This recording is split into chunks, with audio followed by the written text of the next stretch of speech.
let's bring in senior advisor to the Prime Minister of Qatar and official spokesperson for the Ministry of Foreign Affairs. As you know, Qatar has been the ones brokering this peace, trying to bring all sides together. Dr. Masheed Al-Asnari.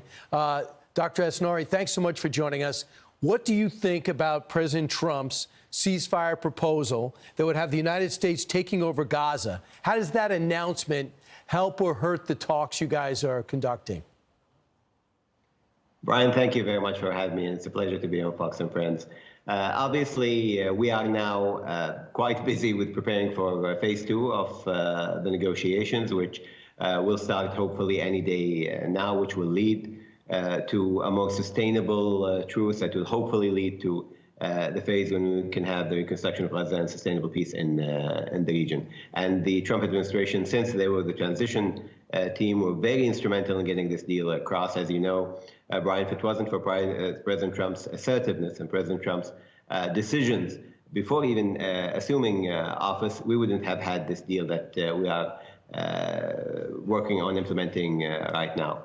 Obviously, the discussions of the post-war situation in Gaza vary. We have had a lot of ideas come from everybody, including the United States, and we value the partnership with the United States over the mediation. As you know, the U.S., along with us in Egypt, are the mediators and are the monitors of the implementation of the agreement. And therefore, these statements, along with others, are parts of a wider discussion over the post-war situation, which I think is not, no one player around the world can do it alone. This has to be an international effort led by countries like the United States in order for us to have a sustainable peace in the region. From all your experience of witnessing these talks, and of course Qatar played a big role within Afghanistan too, conducting these talks on both sides, do you think it has a shot of taking place where the Palestinians leave temporarily or permanently, it gets rebuilt, and they come back with more of a cosmopolitan international presence?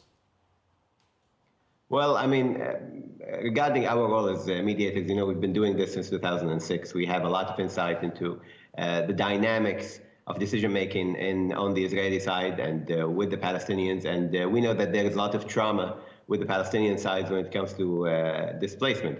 However, again, it's too early to talk about this because we don't know how this war will end. We don't know how the situation of Gaza will be. Now, from our perspective, you know, if you read the statement by the Arab ministers just a week ago from Cairo, we made it very clear that we have also our plans for the reconstruction of Gaza while the Palestinians are still there in the sector. And you have heard the statements from Egypt and Jordan and now Saudi Arabia. And we are, I don't think it's the time now to start commenting on specific ideas. But what the time is for now is to build on the momentum that was created by the implementation of phase 1 now, as it is ongoing. We are now midway through, actually just before midway through phase 1, and reaching phase 2, which is something that will happen now after yesterday the meeting between President Trump and the Prime Minister Netanyahu. Prime Minister Netanyahu said that he will dispatch the delegation for phase 2. So we are looking at that quite positively at the moment. Right.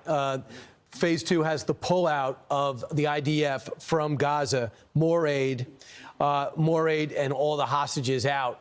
The pullout seems to be a non-starter. You'll be there in the middle. President Trump also yesterday reinstituted the maximum pressure campaign against Iran. You're in the unenviable position of being in the middle of everything, from Syria to Iran. The regime change just happened. You have Israel. So you're not looking to make enemies with anyone. But here's the president yesterday making it clear Iran's the problem. And if they try to kill him, all hell's going to break loose. Listen.